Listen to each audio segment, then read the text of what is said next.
The road to success requires you to see yourself as an opportunist and not a victim. Now, I mentioned this 2 weeks ago in my message, but I didn't really deal with it in depth, and I want to take some time to address that today. See yourself as an opportunist and not a victim. You know, the truth is everybody has circumstances and situations that define or defeat them. We all face situations. We get bad news. We have something that confronts us. Some crisis comes along our way. And it becomes a situation, a circumstance that in our lives. And it's that circumstance or that situation that either defines us or defeats us. And it's how you face these circumstances and situations that determine your future. You know, are the challenges before us going to be great? Absolutely. You know, will you be stretched to the point of discomfort? Absolutely. Will you like every test you face? Probably not. You know, so what then is the defining factor? Well, the defining factor is how you perceive yourself. Do you perceive yourself as a victim or an opportunist? You know, a couple of weeks ago, in fact, it'll be 2 weeks tomorrow, I had the opportunity to go up to the Veterans Hospital in Gainesville. I have an uncle who was a vet, and he was needing a ride up there. He lives in Ocala, and he doesn't drive anymore, and he was needing a ride up into the Veterans Clinic up in Gainesville. And I said, look, I'll just ride up, and I'll pick you up, and then I'll take you up to the Veterans Clinic, and you know, we'll have opportunity where you get to see your doctor and do whatever you need to do. We got to the Veterans Clinic, and we went up to into the clinic where it needed to be. The place was packed with veterans. The waiting room just packed with veterans. The hallway packed with people. My uncle was like number 82 or 83, and they were working on like number 30 at that point in time, so we had about 50 people in front of us. I stood there and I looked in the midst of that hall because there weren't seats for people to be seated, and I looked around and I thought, these are the people I owe my freedom to. Yeah. These are the people that fought the battles to keep me free. These are the people who went to war on my behalf. These are the people who have defended my nation. I felt so small among great men and women who stood there knowing that they had gone to the battles. I read the back of one individual's leather jacket that read, it had a patch on it for POWs, MIAs, you know, prisoners of war, missing in action. And it said, bring them home or send me back. I looked at that and saw, what commitment, what a desire, what an allegiance, what a willingness to defend. You know, these people, I looked at some of them looked quite healthy, some of them weren't so healthy because of the issues of war and whatever else. But I looked around there in complete awe of these people. And as I was looking down the hall and looking at them, all ages, some young, some old, I looked over and to my left was an individual sitting in a wheelchair, a paraplegic, just sitting in a wheelchair. He was so, his body was so stricken that he had one of those tubes coming around where he steered his wheelchair with his mouth, you know, and another little tube there that came by for hydration. And he's just sitting there. And I'm thinking, wow, I'm just overwhelmed by the sight of it all. But I'll tell you, that man had the greatest attitude of anybody in the hallway. I mean, he was standing there, I say standing, he was sitting there in his chair, and he was just talking about how he goes hunting in southern Georgia.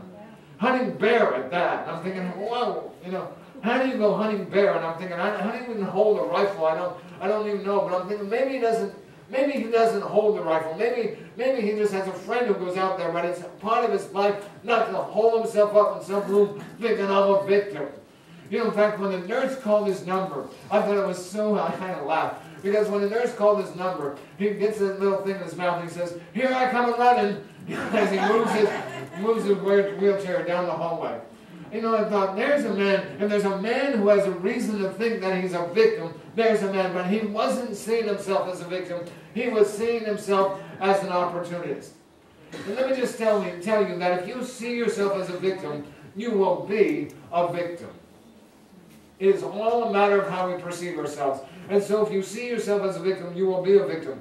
You know, when the 12 spies first entered the promised land under the direction of Moses, 10 came back seeing themselves as victims. They said, listen, we're like grasshoppers in their sight. We're just so small. And their cities are walled, and their fortresses and the whole area, I mean, we are going to be overwhelmed, we're going to be overtaken, we're going to be destroyed if we go there. 10 of them are seeing themselves as victims. Only 2 saw themselves as opportunists. And those who carried the victim mentality chose fear over faith.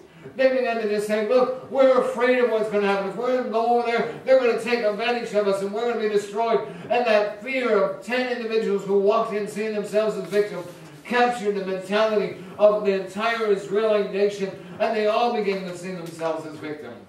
It was that victim mentality coupled with fear that caused them to be victims, in fact, for 40 long years. Think about how different it could have been if all 12 saw themselves as opportunists, saying, we can do this. We can conquer. God is going to help us. He's going to go our way. He's going to come behind us.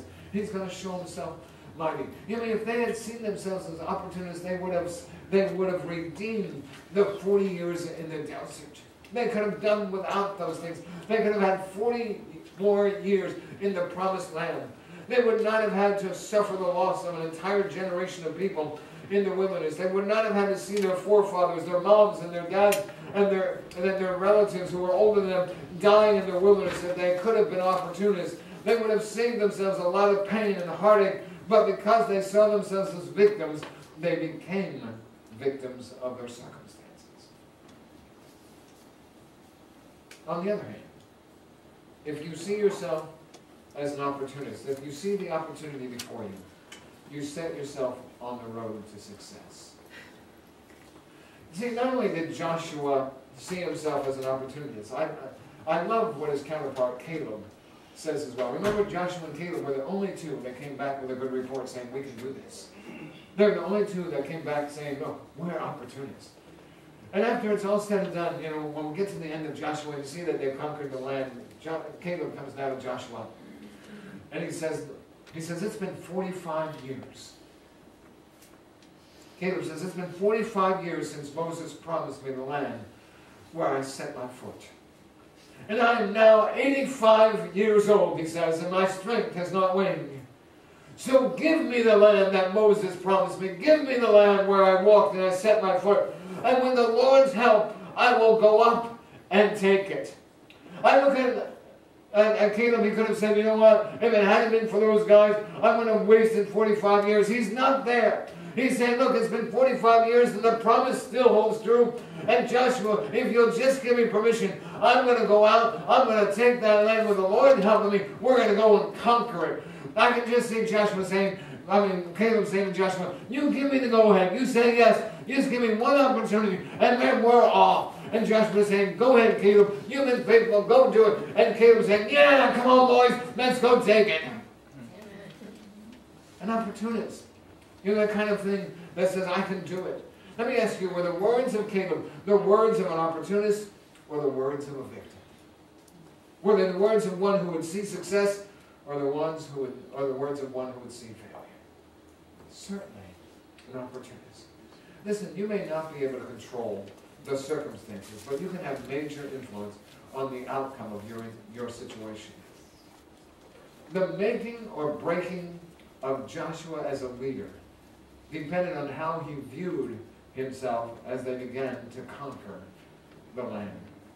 And that's why it was important for him to hear God say, no one will be able to stand up against you all the days of your life.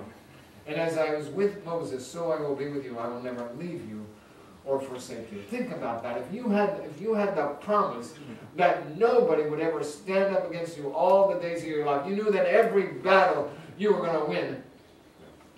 Man, that just brings a different perspective in life, doesn't it?